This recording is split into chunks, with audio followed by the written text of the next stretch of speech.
Welcome back to our series on nonviolence and the middle path, where we explore different aspects of peace, balance, and harmony in everyday life. Today, we dive deep into the concept of narcissism and how it relates to mental violence. Narcissism isn't just about someone being selfish or arrogant, it's far more complex.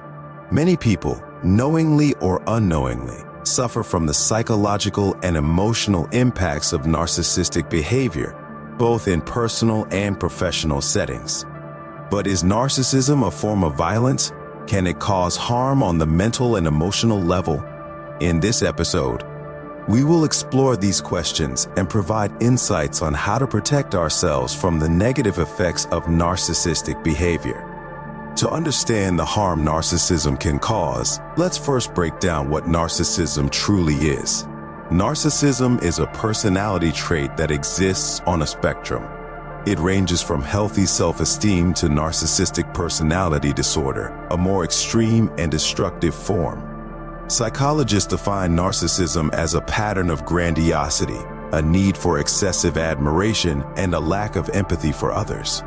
According to the Diagnostic and Statistical Manual of Mental Disorders DSM-5, people with narcissistic personality disorder exhibit at least 5 of the following traits.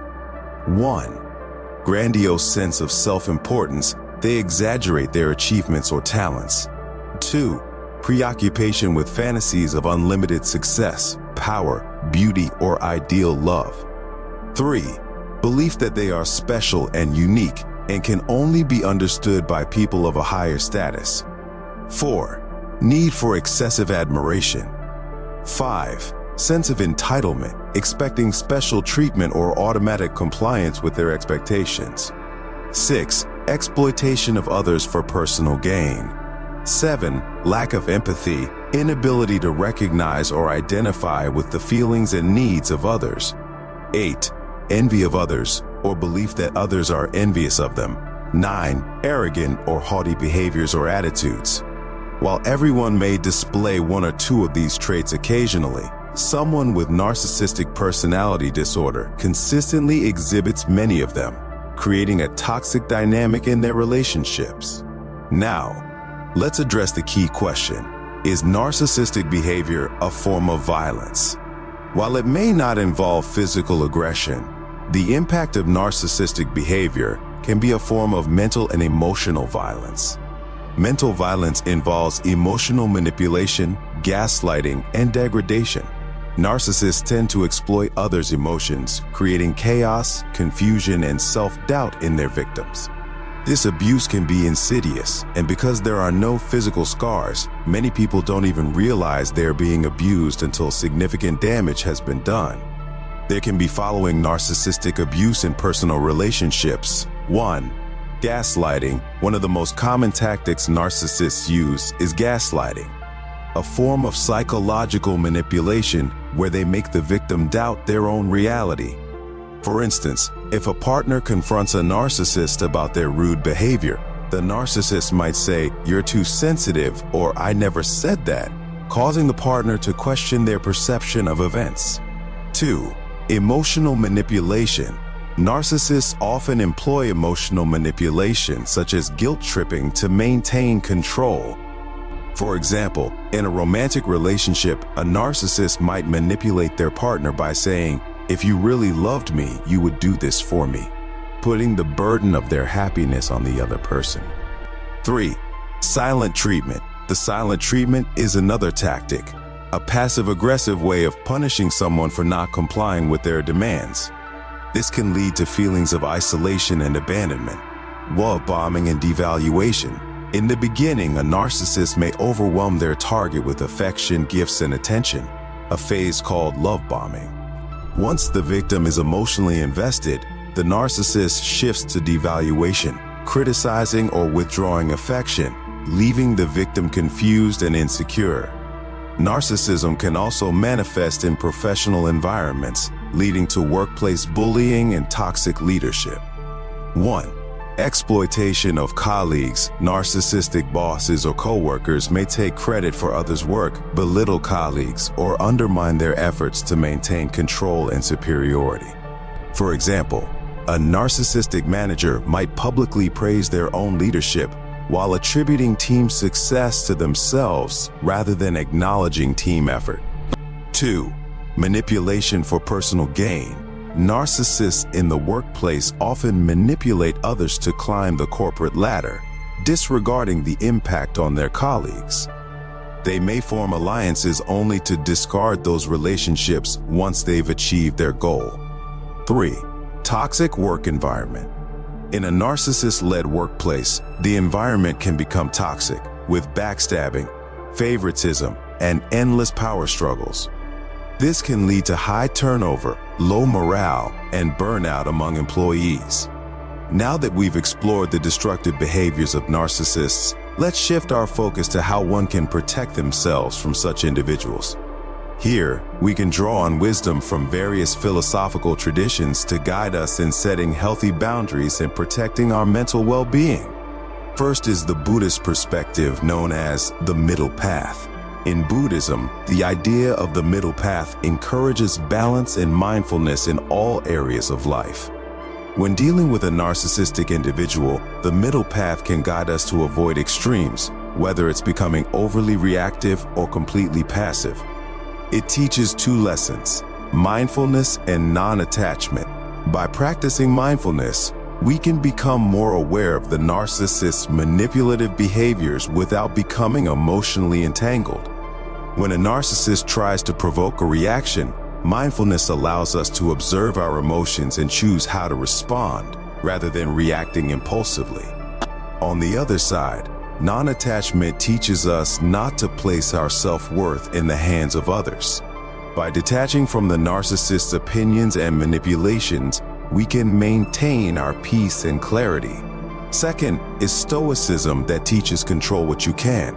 The philosophy of Stoicism encourages us to focus on what we can control and let go of what we cannot. Stoic philosopher Epictetus said, "It's not what happens to you, but how you react to it that matters." A key Stoic principle is emotional regulation. Stoics believe that while we cannot control external events, like a narcissist's behavior, we can control our reactions. Instead of internalizing their insults or manipulation, we can choose to remain unaffected. Stoicism also teaches us to establish clear boundaries. When dealing with a narcissist, it's important to set firm limits on what you will and will not tolerate. For example, if a narcissist constantly demeans you in meetings, assertively state that this behavior is unacceptable and maintain that boundary. Third is Taoism, that teaches flow like water. Taoism teaches us to go with the flow and to remain adaptable, much like water. When confronting narcissistic behavior, this can mean knowing when to push back and when to step away entirely. Taoists believe in conserving energy and not wasting it on things that don't serve us. Arguing with a narcissist often leads nowhere because they rarely accept fault or change. Instead, it's better to conserve your energy by removing yourself from their toxic influence. Taoism also teaches the importance of knowing when to disengage entirely. If the narcissist in your life refuses to respect boundaries or continually causes harm, Taoist wisdom encourages us to flow away from toxic situations. Now, when is the time to draw boundaries and when to step out? Dealing with a narcissistic individual requires strength, self-awareness, and, most importantly, clear boundaries. Boundaries serve as your shield against mental and emotional abuse, ensuring that you maintain your well-being. You can follow these steps to draw boundary. 1. Be clear and consistent.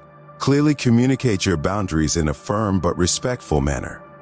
For example, you might say, "I won't tolerate being spoken to in a disrespectful manner. If it happens again, I will remove myself from the conversation." 2. Stay firm. Narcissists often test boundaries to see how far they can push. Stay firm and follow through with consequences if your boundaries are violated. 3. Limit contact. In some cases, limiting contact with the narcissist might be necessary, especially in personal relationships. This could mean reducing communication to essentials or even cutting ties completely. Sometimes, despite our best efforts, the only way to protect ourselves is to step out of the relationship entirely. This could apply to personal relationships, professional environments, or even family dynamics. Again, there are 3 cases when you must step out. 1. Emotional exhaustion. If you find yourself constantly drained, anxious, or walking on eggshells around a narcissist, it might be time to walk away.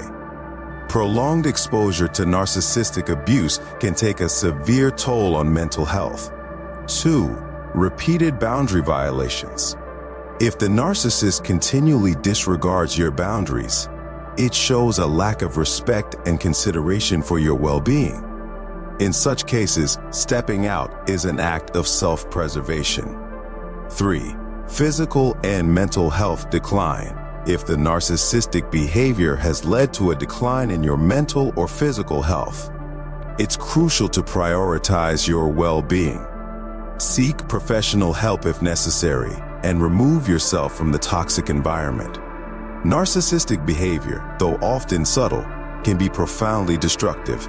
Whether in personal or professional settings, the emotional manipulation, gaslighting, and exploitation that narcissists engage in can cause significant mental harm. While narcissism may not involve physical violence, the mental violence it inflicts can be equally damaging. By understanding the traits of narcissists, recognizing their tactics, and drawing from philosophical teachings, we can protect ourselves and maintain our peace. Buddhism's middle path, Stoicism's emotional regulation, and Taoism's adaptability offer valuable tools for navigating relationships with narcissistic individuals. At the end of the day, it's about recognizing when to set boundaries and when to walk away for the sake of our mental well-being. Thank you for joining us today in this crucial discussion on narcissism and mental violence. Remember, your peace of mind is invaluable. And by embracing wisdom and setting boundaries, you can protect yourself from emotional harm. If you found this video helpful, don't forget to like, share, and subscribe for more content on nonviolence and the middle path. Please share your thoughts in the comments section so others could also benefit from it. Until next time, stay safe and stay centered.